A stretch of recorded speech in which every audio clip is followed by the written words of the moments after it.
Boa tarde a todos, sejam bem-vindos ao call de resultados do quarto trimestre de 2022 do Fundo de Investimentos Imobiliário VBI Logístico, fundo negociado na B3 sob o ticker LVBI11.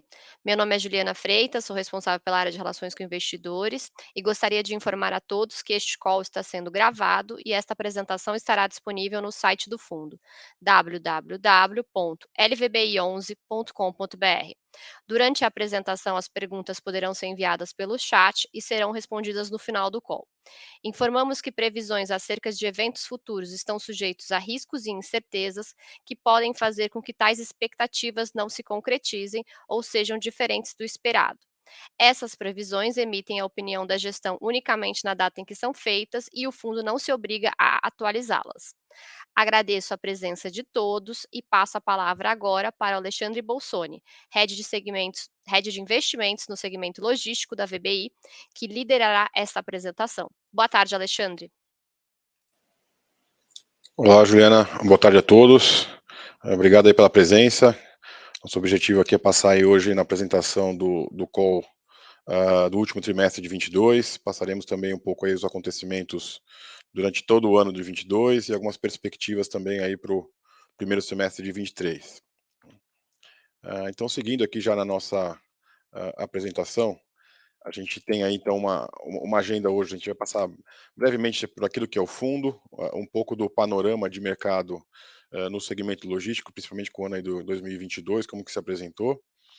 Como eu disse, os principais destaques aí do fundo por quarto tri lá de 22, e também como ficou o portfólio e com relação aos resultados e distribuições feitas pelo fundo nesse período. E ao final teremos aí uma sessão de perguntas e respostas que vocês poderão encaminhar aí através do chat. Então, iniciando um pouquinho aqui com relação àquilo que é o fundo, só para lembrar para todos aí, até que hoje temos já mais de 65 mil cotistas, é um número que vem crescendo. Isso nos deixa muito, é muito gratificante para nós, que é a confiança dos investidores, tanto no fundo quanto no nosso trabalho. Mas o alicerce do fundo que a gente sempre coloca são 3 pilares básicos, sendo que o objetivo é ter ativos que o fundo seja líquido, seja com liquidez na bolsa para os investidores adquirirem e eventualmente vender as suas cotas, como também os ativos em si que compõem o portfólio de fundo, eles têm que ser muito líquidos, ou seja, se algum inquilino sair, outro inquilino tem que entrar. Isso a gente busca basicamente através de localização e principalmente também com altas especificações técnicas. A gente imagina que é importante também ter um portfólio diversificado para gerenciamento de risco e mitigação de risco concentrado. Então a gente tem uma diversificação tanto com relação geográfica, com relação a ativos e com relação a locatários, de forma que ao final do dia a gente tenha um portfólio resiliente, ou seja, que ele tenha uma previsibilidade com relação aos dividendos que são distribuídos pelo fundo ao longo do tempo. Atualmente nós temos 10 ativos no nosso portfólio, são mais de 30 locatários, quase aí 500 mil metros quadrados de ABL detida pelo fundo, que acarreta no patrimônio aí de 1 bilhão e 400 milhões de reais. Então, uma linha do tempo como um todo, aqui vai ser um pouco mais breve, que a gente já sempre fala, já tem o fundo um pouco mais histórico, mas tivemos lá em 2018, então, o IPO do fundo, quando fizemos as primeiras as aquisições, o ativo Extrema e o ativo Guarulhos. Em 2019, fizemos o primeiro follow-on, né, a segunda oferta, o primeiro follow-on, onde foram adquiridos aí alguns ativos, dando maior tamanho ao fundo e já começando essa diversificação que a gente buscava desde o início, onde houve a aquisição, além da aquisição da expansão lá de Extrema da Ambev, também a aquisição do ativo Mauá, Itapevi e Araucária. Por fim, houve uma última aquisição já em 2020 do ativo Pirituba, quando no segundo semestre fizemos aí a terceira emissão e o segundo follow-on. Com essa captação que ocorreu aí no final de 2020, fizemos algumas aquisições aí ao longo do primeiro semestre de 2021, que foram basicamente 4 ativos, né? Betim e Jandira, já no início do ano, ali em fevereiro. Em junho a gente finalizou a aquisição de Aratu e por fim, em agosto fizemos a aquisição de Cajamar. Em 2021, tanto como em 2022, não fizemos mais nenhuma oferta, né? E em 2022, basicamente, os grandes eventos que tivemos aí, que a gente vai falar um pouquinho mais, foi a expansão tanto dos ativos de Araucária quanto dos ativos de Betim, que agregou um pouco mais de área para o portfólio do fundo. Ou seja, tivemos crescimento aí orgânico dentro do nosso portfólio, né?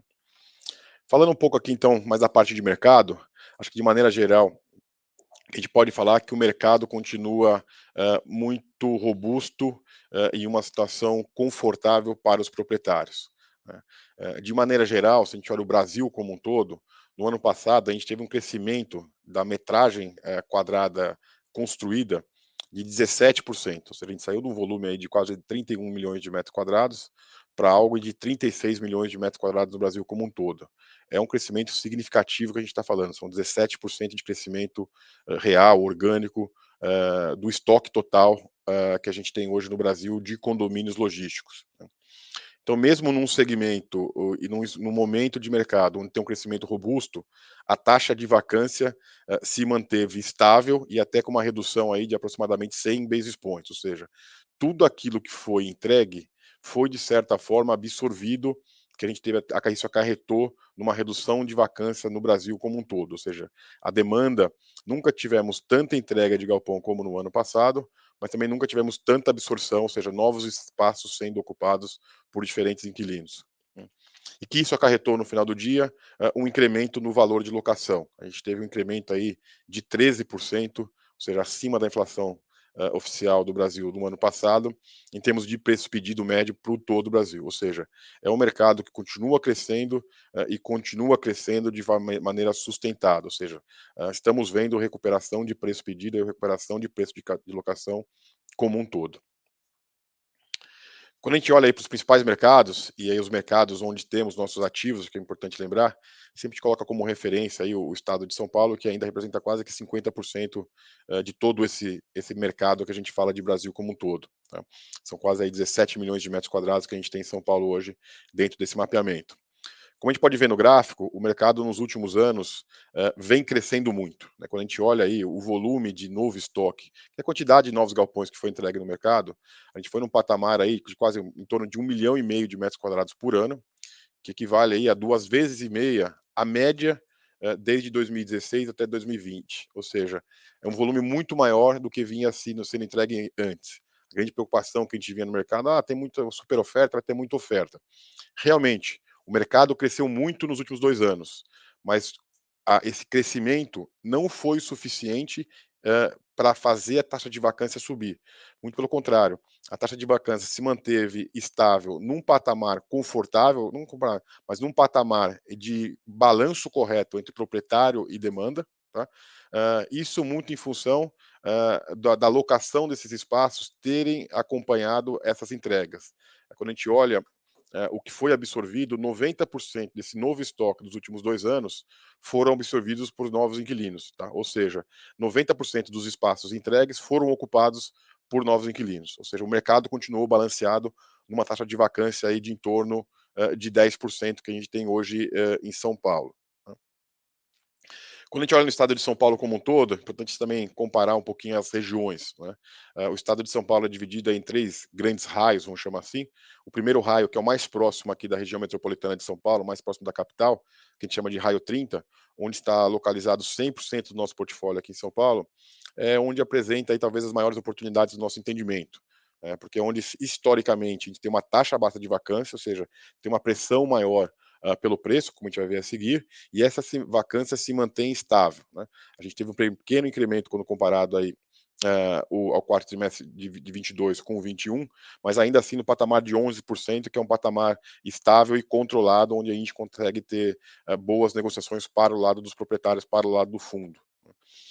E importante também aí começa com esse mercado crescendo, e como é mais difícil, vamos chamar assim, desenvolver no raio 30, né, as outras regiões, raio 60 e raio acima entre 30 e 60 e acima de 60, também houve recuperação no último ano, ou seja, tivemos algumas locações, algumas grandes locações fora do raio 30, que ajudou na diminuição da taxa de vacância do estado de São Paulo. Ou seja, hoje o mercado, de maneira geral, apesar de ter crescido muito, em 2022, a taxa de vacância se manteve bem estável.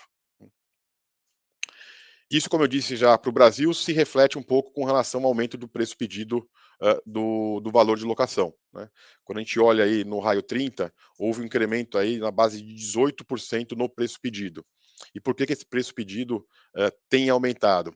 além da condição de mercado, ou seja, a taxa de vacância estar baixa e os ativos que são entregues no mercado hoje são de excelente qualidade, ou seja, possuem um preço de pedido de locação mais alto, houve uma inflação muito grande com relação aos custos de produção. Ou seja, hoje existe uma pressão de novos ativos que terão um preço pedido eventualmente mais alto que o preço praticado em alguns mercados, de forma que aqueles ativos já existentes também poderão acompanhar esse crescimento do preço pedido desses novos ativos, os ativos mais modernos. Ou seja, existe sim um acompanhamento aí nos últimos 2 anos do preço pedido acima da inflação, inclusive. Falando um pouquinho aí dos outros mercados onde também temos ativos, o segundo maior mercado dentro do nosso fundo é o estado de Minas Gerais, onde a gente tem um ativo em Extrema e também um ativo em Betim, na região metropolitana lá de Belo Horizonte. A taxa de vacância lá é ainda menor, né? Falando um pouco desse estado, basicamente houve nos últimos anos um menor volume sendo desenvolvido de novos projetos, principalmente na região metropolitana de Belo Horizonte. A demanda continua, ou seja, ele tem muita demanda ainda, talvez um pouco reprimida até, para galpões de boa qualidade, de maior eficiência. É um mercado ainda com estoque um pouco mais antigo comparado com outras regiões. Isso nos leva aí a uma taxa de vacância atual aí do patamar de 6%, ou seja, existe uma escassez.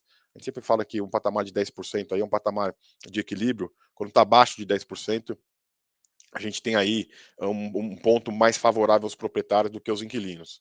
Isso, de certa forma, leva aí um preço pedido alto, né, o preço pedido médio da região. A gente está falando um patamar aí de R$ 28 por metro quadrado, com taxa de vacâncias efetivamente baixas no mercado como um todo.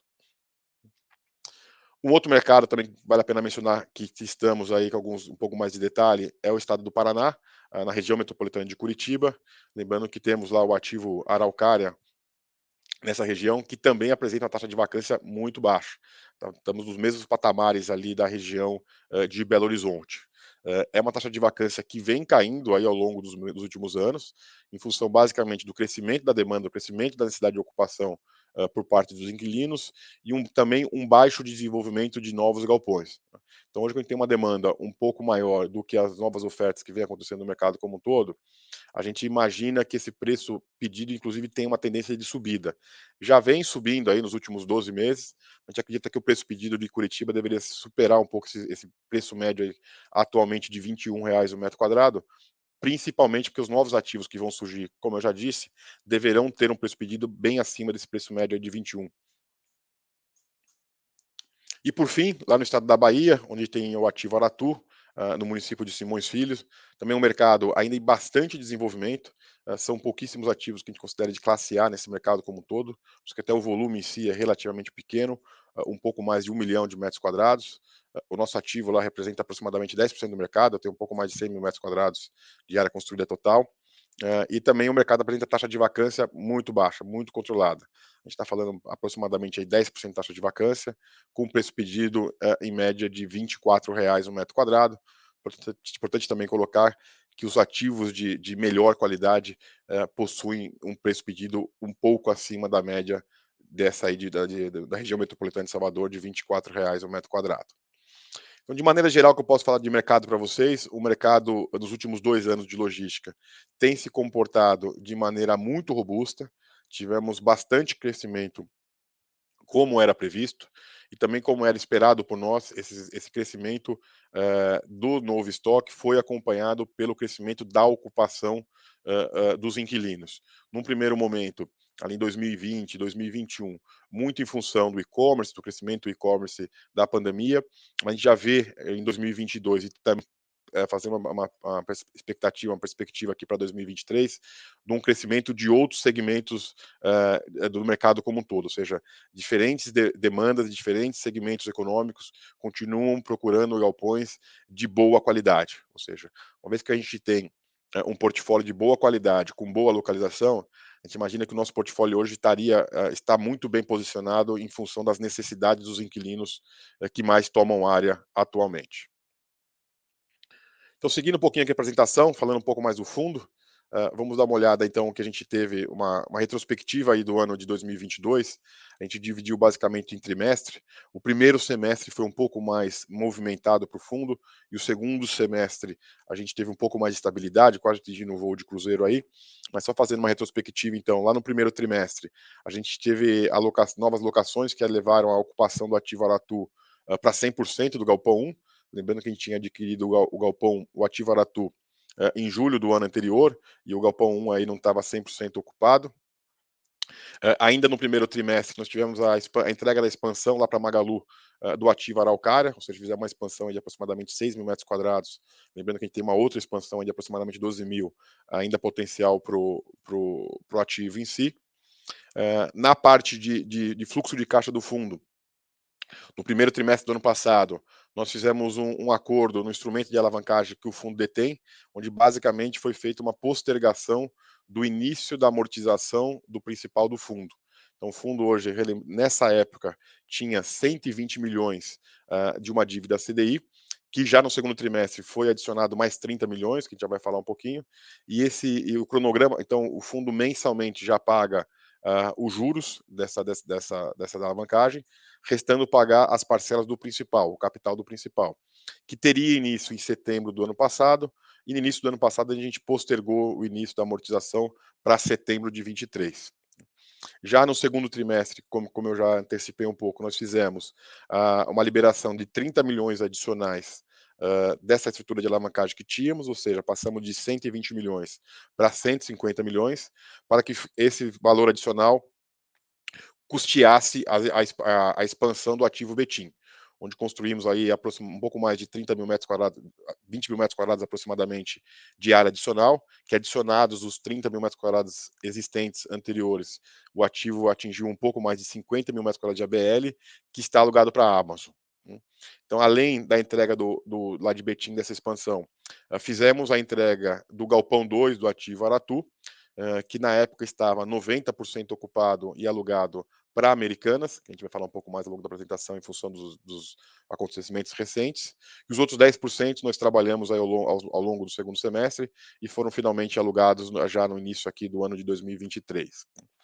Acho que aí é o segundo semestre com relação ao crescimento orgânico do fundo, e o crescimento do fundo em si, nós tivemos a emissão do habite do ativo Cajamar, que era um galpão que estava em construção e foi entregue, as obras foram concluídas ao longo do terceiro trimestre de 2022. Desculpe. Então, com esses acontecimentos aí ao longo do 22, nós temos hoje um portfólio aí composto por 10 ativos, né, onde a gente procura sempre colocar ter um portfólio que seja diversificado, ou seja, mitigação de risco para o fundo, que seja líquido, que ou seja, os ativos têm que ter liquidez, tem que estar localizado em mercados que tenham demanda e sejam de fácil adaptação para diferentes tipos de inquilinos, de forma que a gente tenha, ao final do dia, um portfólio muito resiliente.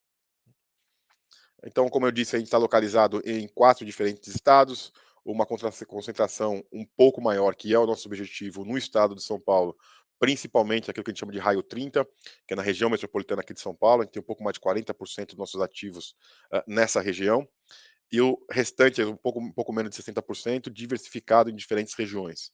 Hoje, Extrema é o nosso maior ativo e representa aí 24% do nosso portfólio. Lembrando que lá a gente tem aí metade do ativo num BTS alugado para a Ambev até 2029, então a gente tem uma resiliência, apesar de ter uma concentração um pouco maior num único ativo, a gente tem uma mitigação de risco através desse contrato de BTS com a Ambev, de novo, até 2029, e os demais, os outros 3 ativos localizados em diferentes estados, diferentes regiões, Paraná, Minas Gerais e Bahia, buscando essa diversificação, seja geográfica, seja por ativo e, consequentemente, por locatário. Então, como eu disse, a gente tem uma diversificação por imóvel aqui um pouco diferente da análise anterior, mais com base na receita e lá anteriormente com base no valor do ativo. A gente tem uma diversificação grande aí com relação aos nossos inquilinos, né? Nosso maior inquilino representa 11% da nossa carteira, que é a Amazon e a DHL hoje, em conjunto com a Ambev, e os demais aí sempre abaixo de 10%, que é o nosso objetivo. No final do dia, a gente tem que uma boa diversificação por locatário, seria um limite máximo, vamos chamar assim, de 10% por inquilino. Esses inquilinos, na sua grande parte, estão nos 3 principais segmentos de ocupação hoje do segmento industrial logístico, principalmente aí as empresas que prestam serviço nesse segmento, são os prestadores de serviço no segmento para diferentes tipos de indústria e segmentos econômicos. O e-commerce, em função do crescimento recente, é o segundo maior segmento, aí com 25% da nossa carteira, e o varejo com 17%. Né? Nós temos aí hoje um portfólio de excelente qualidade, excelentes especificações técnicas. 95% do nosso portfólio é classificado como classe A, ou seja, aquele que tem as melhores especificações técnicas. E por fim, a gente tem um bom mix de contratos típicos e atípicos, de forma a termos aí uma maior previsibilidade com relação aos nossos recebimentos dos aluguéis esperados. Com relação aos nossos contratos de locação, nós temos uma duração média aí de 5 anos.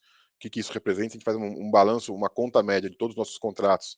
Nós teríamos aí 5 anos de média, sendo que mais de 76% desses contratos vencem a partir de 2026. Ou seja, a gente tem de novo uma boa previsibilidade da nossa carteira. E num caso esporádico, aqui que a gente chama, quando a gente faz uma análise de eventual rescisão antecipada, considerando o período de aviso prévio, adicionando as eventuais multas por rescisão antecipada, nós teríamos aí mais de 2 anos de contrato ou 2 anos de fluxo de caixa. O que isso quer dizer? Se por um evento esporádico, hipotético, talvez até um pouco absurdo, todos os inquilinos desejassem rescindir o contrato hoje, nós ainda teríamos aproximadamente 2,2 anos de recebimentos. De novo, seja por aviso prévio, seja pelo recebimento de multa de rescisão antecipada. E por fim, aí com relação um pouco à nossa carteira de ativos, a gente mostra essa resiliência e essa que nós temos hoje no nosso portfólio. É o histórico um pouco, nossa taxa de vacância do fundo. A gente tem uma taxa de vacância média hoje de 3% do nosso portfólio desde o IPO, ou seja, desde o início, lá em 2018. Né? Mesmo tendo algumas saídas inesperadas ao longo do caminho, aí, principalmente no ano de 2020, onde ela subiu e um pouquinho depois a gente conseguiu reduzir com as locações que foram acontecendo de maneira natural no nosso portfólio. No ano de 2022, nós tivemos mais de 13 mil metros quadrados de novos inquilinos e 7 mil metros quadrados de empresas que deixaram de fazer parte do nosso portfólio. Já no ano de 2023, alugamos aí aproximadamente 6 mil metros quadrados, lá no ativo Aratu, onde a gente ocupou 100% ativo, né, e mais uma alocação no ativo Itapevi, ou seja, a taxa de vacância, que no início de janeiro era de 2%, haverá uma queda aí no final do mês de janeiro para aproximadamente 1%, e esse pouco espaço remanescente ainda vago, a gente tem tratativas bastante avançadas para reduzir ainda mais essa vacância, com o objetivo de gerar mais resultado no curto prazo para o fundo.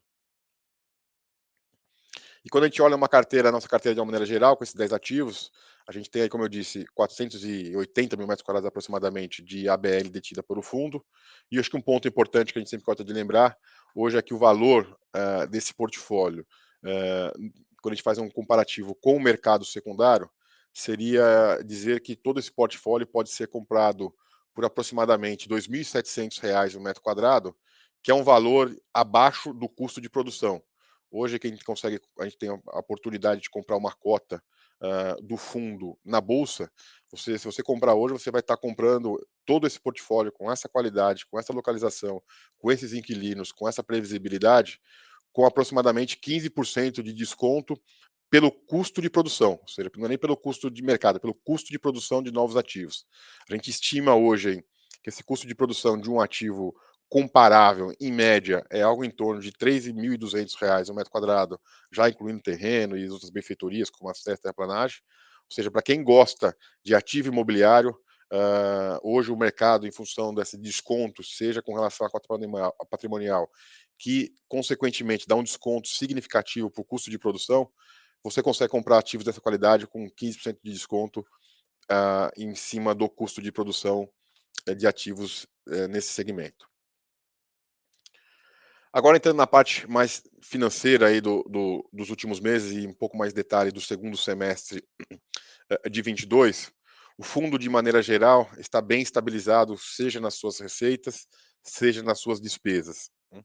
Quando a gente olha aí o resultado do segundo semestre de maneira geral, a gente sempre procura dividir aqui em 3 grandes linhas. A primeira delas é basicamente a receita imobiliária. Então a gente tem tido aí nos últimos meses uma receita imobiliária média em torno de R$ 1 por cota ou R$ 1,01 por cota nesses últimos meses, já bem estabilizados. Nós temos tido aí umas despesas do fundo, seja despesa imobiliária, seja despesa operacional, que basicamente aqui, como a vacância é muito baixa, não há despesa imobiliária, apenas despesa operacional, na ordem aí de 11 centavos por cota nesses últimos 6 meses. E por fim, a gente tem tido um resultado financeiro de aproximadamente 12 centavos por cota, né, um resultado financeiro negativo. De forma que a gente vínhamos tendo uma receita financeira de 4 centavos por cota, receita positiva, que com o pagamento dos juros num patamar de 16 centavos por cota, nos dava aí esses 12 centavos de despesa financeira, que nos levou aí um lucro líquido médio ao longo do segundo semestre de 78 centavos por cota, e a gente foi distribuindo em média 75 centavos por cota, fazendo a retenção de até 5%, que foi o resultado que a gente viu aí acontecer ao longo do segundo semestre de 2022. Agora entrando um pouquinho aqui já um pouco nas perspectivas e como é que a gente vê os principais eventos do fundo olhando um pouco mais para frente, acho que vale aqui comentar e também depois abrir para mais perguntas aí ao longo da apresentação e no final. Falar um pouquinho do caso Americanas, né, que gerou bastante questionamentos, temos aí alguns fatos relevantes como a gente vai ver, mas lembrando um pouquinho aqui o que representa Americanas para nós no fundo, Americanas é ocupante aí de aproximadamente 60% do ativo Aratu ou, de certa forma, 91% do Galpão 2, que é pertencente a esse ativo. Esse ativo foi adquirido do fundo através de uma empresa chamada uma SPE, onde a gente tem 70%, ou seja, ao final do dia, o fundo tem 70% desse ativo, né? Quando compramos esses ativos lá em 2020, desculpe, o galpão 1 estava finalizado e tinha aproximadamente aí 55% ocupado. Ao longo do ano de 2021, nós fizemos a alocação dessa área remanescente, então atingimos lá, como eu disse anteriormente, já no início de 22, 100% de ocupação para diferentes inquilinos. Durante o ano de 2022 foi concluída a construção do Galpão 2, né, ali no mês de junho, onde foi dado início o contrato de locação com a Americanas. A Americanas recebeu o imóvel naquela época e se tornou locatária efetiva do fundo através desse ativo. E depois tínhamos aí aproximadamente 10% apenas de área disponível, que também já foi alugado para um outro inquilino, e hoje o ativo está 100% ocupado. Importante salientar que a gente vem comentando aí, que a gente acredita que esse ativo é muito líquido, né? O mercado de Salvador hoje tem muito bons indicadores, como a gente já viu, uma taxa de vacância baixa, com um preço médio de R$ 24 no metro quadrado, ou seja, e o ativo é muito bem localizado dentro do mercado e muito eficiente tecnicamente, podendo atender diferentes usuários, diferentes tipos de operação. E aí, falando um pouquinho dos últimos acontecimentos com relação a Americanas e o que a gente imagina que sejam os próximos passos. A Americanas, como eu disse, tem aproximadamente aí 60% lá do ativo, que dá algo em torno aí de 58 mil metros quadrados. O início do contrato teve início aí em junho de 22, é um prazo de 10 anos, ou seja, teremos até junho de 2032. É um contrato da modalidade atípico, né, e ele representa aí para o fundo aproximadamente 7% dessa receita, o equivalente aí a 7 centavos por cota. Importante lembrar que quando fizemos a aquisição do ativo em si, a Americanas, em termos de rating de crédito, era classificada como AAA no nível aqui do Brasil e teve essa alteração abrupta aí ao longo do mês de janeiro. Então, ao longo do mês de janeiro, a gente teve algumas comunicações através de fato relevante. Lá aí no dia 19 do 1, nós tivemos conhecimento, aí teve o anúncio em si da recuperação judicial da Americanas. Aí, o nosso primeiro fato relevante foi no dia 25, foi quando o fundo tomou ciência que nós tínhamos sido listados como créditos sujeitos à recuperação judicial. Isso basicamente depois se mostrou que seria o aluguel devido entre o dia 1 e o dia 12 de janeiro. Né? No dia 13, nós soltamos fato relevante, informando que o montante devido até o dia 10, de forma integral, o pagamento integral não havia sido feito. Esse aluguel que deveria ter sido pago no início do mês de fevereiro, no dia 10, mais precisamente, se refere à competência de janeiro, ou seja, nesse momento, a Americanas havia pago aproximadamente 3 centavos por cota ou seja, um pouco, quase que um pouco mais de um terço aí com relação ao pagamento do valor, né. E no dia 24/2, a gente soltou um fato relevante, quando um fundo entrou, com uma ação de despejo, com um pedido de liminar, com uma declaração de rescisão contratual, junto à Justiça da Bahia. Nesse primeiro momento, nós tivemos inclusive uma liminar de primeira instância, nos autorizando inclusive ao despejo, da Americanas, da área ocupada atualmente lá em Aratu, em função desse despacho da liminar, o fundo fez, conforme a legislação, o fundo fez um depósito calção na justiça para que essa liminar tenha efeito, ou seja, um dinheiro que o fundo tirou do seu caixa e ainda esse dinheiro é de propriedade do fundo, só que só está depositado judicialmente para que essa liminar tivesse validade, né? Nesse interim, nesse prazo, tanto Americanas de forma espontânea quanto o fundo entrou com embargos de declaração, ou seja, são discussões junto ao juiz para argumentar com alguns pontos a decisão em si. Nesse interim, o juiz revogou essa liminar que havia dado, né. Então ali a liminar foi revogada, né. Nesse mesmo fato relevante, nós demonstramos aí que a Americanas fez um novo pagamento de equivalente a 1 centavos por cota, né. Então, de certa forma, a situação que a gente tem hoje é a seguinte, né, o aluguel que foi pago em fevereiro foi pago de forma proporcional ao tempo de RJ, ou seja, aquele crédito que nós temos na RJ, que seria do dia 1 ao dia 12, seguimos como credores na RJ, e o aluguel informado pela Americanas, que seria do dia 13 ao dia 31 de janeiro, foi pago pelo fundo. Isso representa aí aproximadamente 4 centavos por cota dos 7 que seriam eventualmente devidos, né. E como próximos passos, hoje e na época eu disse que a Americana estava adimplente em janeiro, estava adimplente com o aluguel, né, mas ela tinha outros inadimplementos aí com relação ao contrato de locação, que a nossa expectativa é entendemos que seria, está atendendo os melhores interesses do fundo, seguir, adiante com essa ação, tomando as medidas cabíveis dentro do processo. Então, tão logo tenhamos mais novidades com relação ao andamento do processo, prontamente iremos informar todos os cotistas e ao mercado em geral desses novos acontecimentos. Acho que um outro ponto também, passando aqui já para o ativo Cajamar, que vale um pouco comentar perspectivas do fundo, é com relação ao ativo Cajamar em si. A expectativa mosquitinha era que a escritura do ativo Cajamar fosse, inclusive, realizada do ano passado, que esse prazo se postergou um pouco mais, né? Então, só lembrando que o ativo Cajamar é um galpão aí de aproximadamente 35 mil metros quadrados, dentro de um condomínio logístico, de frente para Anguera, na região metropolitana aqui de São Paulo, um empreendimento de excelente qualidade, um acesso direto para a rodovia, né, que teve o seu habite ser emitido em agosto do ano passado, né. Como eu disse já anteriormente, nossa expectativa era fazer a escritura desse ativo para que de forma efetiva ele passe a ser parte do nosso portfólio, parte do portfólio do fundo. Só que o que aconteceu foi, nós precisamos da individualização da matrícula do imóvel, né, e resta pendente, essa é uma obrigação do vendedor, a individualização dessa matrícula em função de um parecer de um órgão governamental. Atualmente, a expectativa é que essa matrícula individualizada seja apresentada ao final do segundo trimestre de 23, podendo aí sofrer algumas alterações eventualmente, para que nós possamos fazer o instrumento de alavancagem, que vai ser pago nesse ativo, conforme previsto anteriormente, e, consequentemente, temos a posse do ativo em si. Vale lembrar que nesse ativo a gente negociou uma renda mínima garantida aí de 12 meses contados da escritura. Ou seja, nós temos aí, por mais que o ativo esteja vago hoje, a gente está trabalhando na locação desse galpão em si, não é esperado nenhum impacto financeiro até 12 meses contados da data da escritura, hoje prevista para junho 23, ou seja, não teríamos nenhum impacto financeiro com relação à vacância nesse ativo até junho de 2024.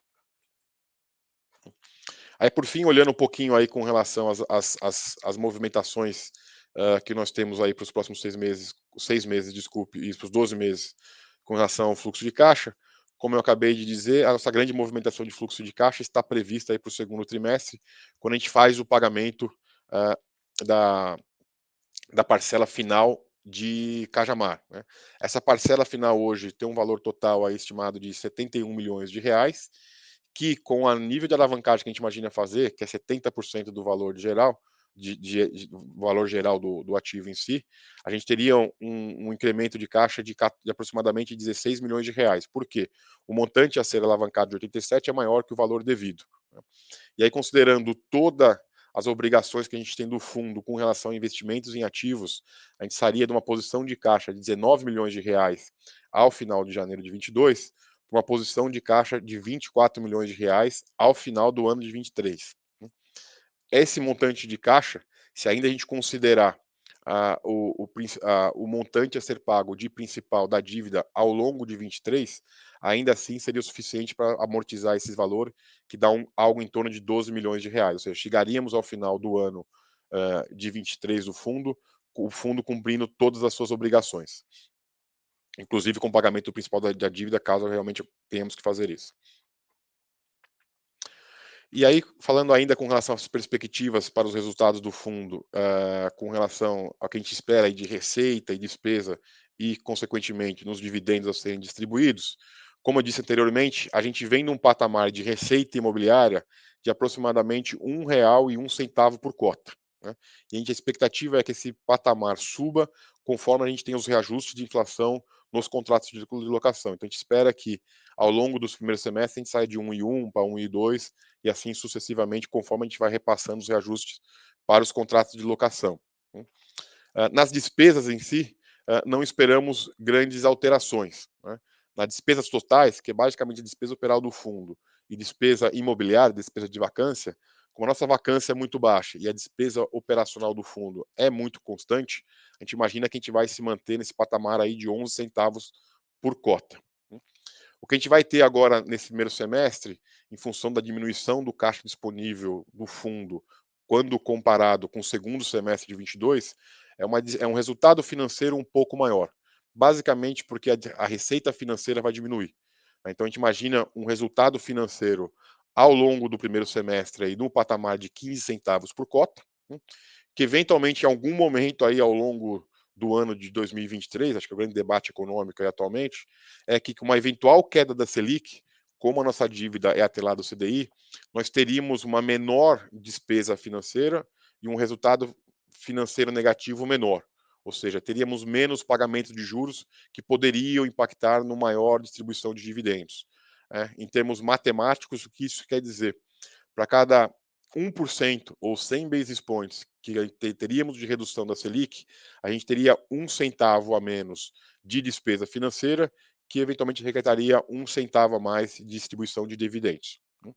Mas de maneira geral, de um pouco mais estática, nesses primeiros meses aí de 23, esse é o resultado que a gente teria, receitas estabilizadas em R$ 1,01 por cota, com crescimento conforme a inflação, despesas totais no patamar de 11 centavos por cota e resultado financeiro líquido negativo em 15 centavos por cota. Isso nos levaria aí na manutenção de dividendos de rendimentos a serem distribuídos no patamar de 75 centavos por cota, com eventuais incrementos de acordo com o repasse da inflação, e também considerando aí que a gente receberia todos os valores da Americanas em si. E por fim, acho que é o nosso último slide, depois a gente abre aí para perguntas e respostas, como a gente vê nossos principais desafios operacionais aqui e a atuação em si da equipe de gestão para o fundo. Basicamente, um acompanhamento muito próximo de todo esse processo de recuperação judicial da Americanas e os eventuais impactos que poderíamos ter aqui no fundo. Nosso objetivo é sempre trabalhar para um melhor resultado possível no curto, sem dúvida nenhuma, mas principalmente no médio e longo prazo para o fundo, né? Para o final aí do segundo semestre, o segundo item, já teria a estruturação da estrutura de alavancagem para o pagamento da segunda parcela do ativo Cajamar. Isso já está bem mapeado e bem trabalhado, é justamente a gente aguardar aí o recebimento da matrícula individualizada para a gente possa fazer essa estruturação, o pagamento através dessa estrutura de dívida. E por fim, trabalhando forte ainda para uma manutenção dessa taxa de vacância bem baixa que a gente tem no fundo, o patamar hoje já até final de janeiro já atualizando próximo de 1%. Trabalhamos, se possível, para tentar zerar a taxa de vacância aí no curto prazo em si e a manutenção dos inquilinos atuais. Acho que dessa forma a gente encerra aqui a apresentação em si, e a gente abre o espaço aí para eventuais perguntas e respostas, seja com relação aos pontos abordados aqui na apresentação, seja outros ainda não eventualmente abordados. Bom, a gente vai começar aqui a sessão de perguntas e respostas. Nós recebemos algumas perguntas, relacionadas à alavancagem. A primeira delas, ela gostaria de saber, o nosso investidor pergunta se a gestão considera alienar algum ativo no curto prazo para reduzir ou zerar antecipadamente a alavancagem do fundo. Acho que de maneira geral, a gente, como eu mostrei aqui, a gente tem caixa disponível e através dessa estrutura que a gente tem nosso plano de voo, assim, um plano de trabalho, para ir até o final do ano de 2023 com as premissas abordadas, inclusive fazendo o pagamento do principal, que é a partir do mês de setembro de 23. Ou seja, a gente tem aí quase que 11 meses para fazer as devidas providências, né? E o que a gente faz com relação ao nível de alavancagem hoje do fundo? A gente tem um patamar aí de 13%, né, que pode ter um pequeno incremento ainda com relação a essa alavancagem desse de Cajamar, mas a gente acredita que seja um patamar de alavancagem razoável. A expectativa não é aumentar esse grau de alavancagem, se possível, reduzir, até em função que a gente entende que agregaria principalmente valor para o fundo no curto prazo. Né? De que forma que poderíamos fazer isso? Uma delas, sem dúvida nenhuma, é eventual reciclagem de ativos. Né? Nós estamos sim atentos a eventuais oportunidades de reciclagem de ativos. Né? Lembrando hoje que talvez não seja o melhor momento para vender um ativo, ou seja, o número de compradores dispostos a fazer alguma aquisição no mercado hoje é menor do que já foi no passado. Né? Mas caso seja identificada alguma oportunidade com relação principalmente a preço que faça sentido a gente reciclar um ativo para desalavancar um pouco o fundo, assim faremos.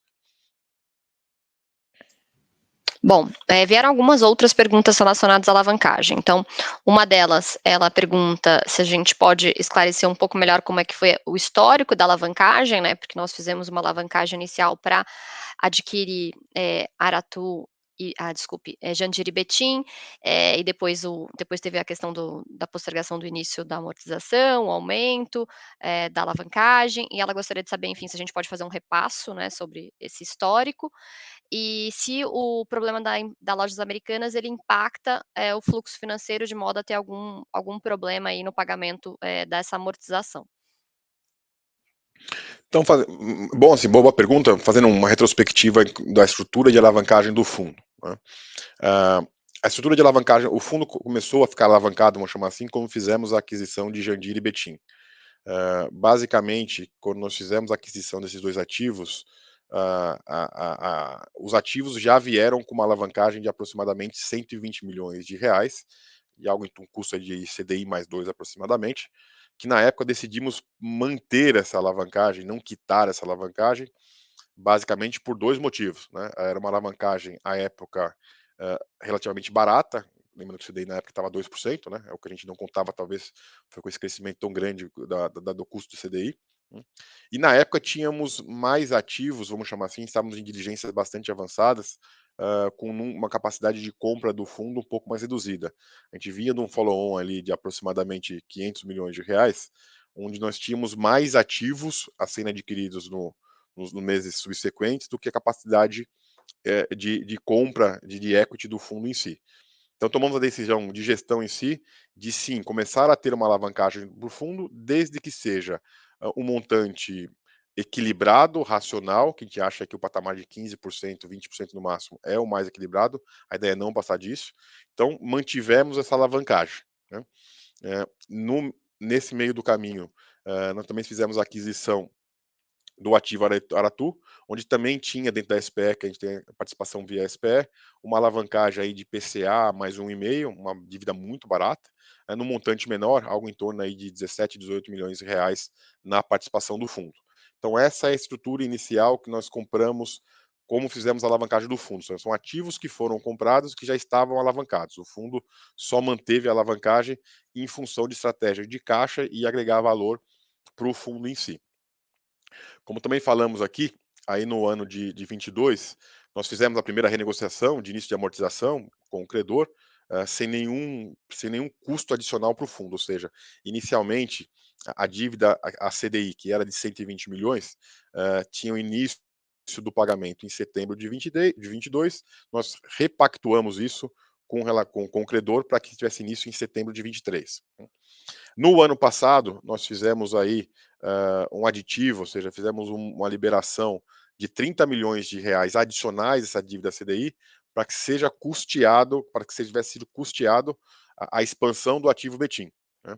Importante lembrar também que por mais que essa dívida tenha um custo relativamente mais alto, vamos chamar assim, hoje do que nós tínhamos esperado lá atrás, CDI mais 2, hoje a gente está falando quase de um custo aí de quase 16% ao ano, né. Essa expansão, por exemplo, de Betim, teve um retorno para o fundo acima disso, né, ou seja, a gente conseguiu, mesmo utilizando esse capital, gerar retorno positivo para o fundo no curto prazo, no momento de estresse muito alto com relação ao custo da dívida. Então, conforme essa dívida for cair, que a expectativa é que caia, conforme o mercado diz, o retorno vai ser muito maior ainda para o fundo. Então, essas são as duas dívidas existentes, e a gente tem ainda uma dívida, uma alavancagem a ser contratada, que é para o pagamento do ativo Cajamar, como a gente comentou aqui também. Ou seja, quando a gente fez o fato relevante lá atrás, a expectativa é que fosse parte feito o pagamento com capital que foi feito lá atrás, parte com o pagamento da alavancagem, né. Essa dívida de Cajamar, nós esperamos que seja no modelo IPCA+, né. É uma dívida aí que geralmente deve ter pelo menos algo em torno de 2 anos de carência do pagamento de principal, com juros sendo pago desde o início, né. Então acho que é o grande, não tem grandes, o praxe um pouco de mercado, e deve ficar num patamar aí, como a gente comentou também, de 80 milhões de reais. Ao final do que ao final do dia, o fundo vai ter então a expectativa com o pagamento Cajamar, tem uma alavancagem de 150 milhões de reais existente hoje, a um custo CDI mais 2, aproximadamente 16 milhões de reais ao custo de IPCA mais 1,5, quase 2, né? E aí alguma coisa IPCA mais, não sabemos exatamente o custo, de 80 milhões de reais. Ou seja, a gente estaria chegando aí aproximadamente 245 milhões de reais de alavancagem total do fundo, que dividido pelo PL aí de 1,4, não bate 20%, então 17, 18%. Bom, a última pergunta é relacionada também à alavancagem. Ela pergunta se a gente tem alguma perspectiva de impacto nos rendimentos, né, considerando essa nova emissão, para pagar essa última parcela de Cajamar. A boa pergunta, acho que eu esqueci também de responder a parte do impacto da Americanas na alavancagem. Importante que qualquer inadimplência que eventualmente possa vir a acontecer no caso Americanas não ter nenhum impacto à alavancagem, não dispara nenhum vencimento antecipado, seja o que for. É um contrato que o fundo tem, esse contrato não é dado em garantia para nenhuma, né, nenhuma alavancagem, então eventual inadimplência da Americanas não teria nenhum impacto com relação à nossa estrutura de alavancagem em si. Com relação à alavancagem de Cajamar, a gente entende hoje que, mesmo no momento onde a dívida está um pouco mais cara do que a gente tinha imaginado anteriormente, a receita incremental que nós teríamos do galpão como um todo seria o equivalente a pagar os juros da dívida. Ou seja, mesmo com o deal o negócio foi estruturado dessa maneira, ou seja, nós temos uma renda mínima garantida, uma remuneração do capital que a gente está recebendo em cima daquele capital que foi alocado, né? E o acordo é que a renda mínima garantida, e haverá um incremento de renda mínima garantida quando tivermos a escritura, que esse incremento deveria, no mínimo, netar esse custo da dívida adicional. Então, não é, teremos sim um custo de juros maior mês a mês, mas teremos um incremento também quando recebemos o ativo 100% dentro do fundo, de forma a equilibrar essa receita e despesa no final do resultado do fundo. Bom, a gente recebeu uma pergunta, que o investidor, né, nos questiona, que considerando o caso Americanas, enfim, o contrato de locação existente, se existe alguma, melhoria legal, enfim, alguma outra estrutura que a gente poderia comentar que poderia ser mais eficiente em um caso de uma RJ, enfim, é um pouco da nossa visão aí de estrutura de contratos legais. Acho que é uma boa pergunta, assim, até para a gente explanar aqui algumas perguntas que recebemos ao longo dos últimos meses aí, né? O que é uma RJ, na verdade, com relação ao contrato de locação? A RJ dá proteção para a empresa que está em RJ, para se proteger da eventual cobrança daqueles valores que são devidos por ela até a data de pedido da RJ. De novo, não sou advogado, vou dar uma cobertura mais geral aqui no nosso entendimento, que a gente tem falado com bastante pessoas. Ou seja, hoje o que o fundo se prejudica, vamos chamar assim, em ter Americanas em RJ, né? Basicamente, aquele montante devido pela Americanas ao fundo até a data do pedido, a gente não pode cobrar. A gente entra num grupo de credores que vai negociar através desse pedido de RJ e eventual processo de recuperação judicial. Isso para o fundo, hoje, é um montante relativamente pequeno, né? A gente está falando algo em torno aí de 3 centavos por cota, né? Que nada mais é que o aluguel devido entre o dia 1 de janeiro até o dia 12 de janeiro, pro rata, esses 12 dias aí de 31 dias de janeiro. Vale lembrar também que qualquer não pagamento da Americanas de suas obrigações a partir da data do dia 13 de janeiro, quando ela entrou efetivamente em RJ, de acordo com os processos em andamento, a Americanas não teria essa proteção, ou seja, se ela deixa de pagar um aluguel ou alguma obrigação de contrato, nós poderíamos sim cobrá-los extraconcursalmente, tecnicamente falando, ou seja, nós poderíamos cobrar a Americanas como se ela não estivesse em RJ. Né? Então, acho que é um resumo de maneira bem pragmática aí o que a gente pode fazer com relação à cobrança ou não. Né? Então, de certa forma, a gente não tem muito como alterar um contrato de locação. Ou seja, a preocupação que nós temos enquanto ter um contrato de locação é ter contratos com inquilinos de boa qualidade de crédito. Faz parte da nossa análise aqui, ter inquilinos de boa qualidade de crédito e, eventualmente, boas garantias. Né? No caso da Americanas, a garantia era uma empresa do próprio grupo. Né? Inicialmente havia a garantia de uma empresa do próprio grupo. Né? Então, assim, em termos conceituais na parte legal de estrutura de contrato de locação, não existe, acho que a gente não enxerga ainda grandes alterações que poderiam ser feitas, a não ser eventualmente exigir um seguro de fiança bancária, onde uma instituição terceira daria garantia para o contrato de locação, mas que nada mais é uma análise de crédito do inquilino em si. Né? O que acho que nós, talvez a grande parte do Brasil aí foi surpreendido com essa mudança abrupta, né, do rating de crédito americanas, que passou de ser AAA para uma empresa em RJ em poucos dias, em poucas semanas. Nossa, a próxima pergunta é ainda sobre Americanas, então, considerando que recebemos aí, como você mencionou, os 4 centavos por cota, no mês de fevereiro, o investidor questiona se a gente tem algo a comentar, relacionado ao mês de março, é claro, observando aqui as questões, legais aí, de informações. Acho que de uma maneira geral é um pouco que a gente já colocou, mas lembrando que assim, o aluguel a ser pago, que deveria ser pago agora em janeiro, se refere à competência fevereiro, ou seja, ela ocupou o imóvel em fevereiro, ela paga o aluguel no mês seguinte. Acho que de maneira geral, o que a gente pode colocar, se eventualmente ela não paga esse valor não seria, não entraria na proteção da RJ, né? Nós não entraríamos no polo passivo de credores da RJ em si, é o que se chama de extra concursal, e poderíamos cobrar a Americana e tomar as medidas cabíveis que nos tem direito, como outro inquilino qualquer. Né? E de maneira geral, a expectativa é que o vencimento desse contrato é ao longo do dia 10, que eventualmente a gente sempre tem a visão no dia seguinte, do dia 11, e que eu posso colocar que caso esteja algum acontecimento que tenha fato relevante, a gente vai novamente prontamente comunicar ao mercado. Acho que de maneira geral é isso, ela está ocupando o imóvel, então o aluguel é devido, então teremos que aguardar aí com relação aí mais 3 ou 4 dias com relação ao recebimento esperado desses valores. Bom, nossa última pergunta, na verdade, é uma sugestão, né? O Thiago, ele nos pergunta se podemos gravar, vídeos dos imóveis, em loco, para que eles possam conhecer um pouco mais os ativos. Vou aproveitar para responder essa pergunta.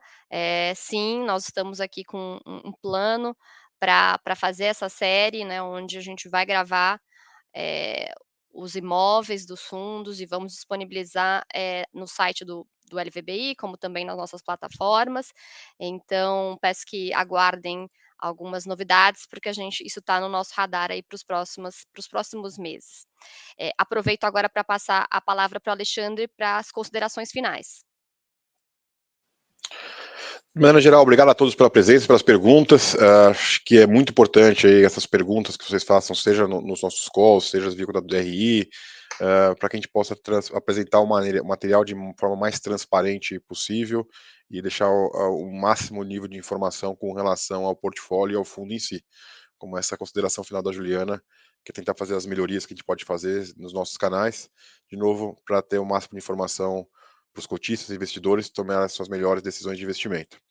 A gente finaliza aqui, agradeço a presença de todos e, de novo, ficamos à disposição aí com nossos canais de Henrique, a Juliana e toda a equipe para atender vocês.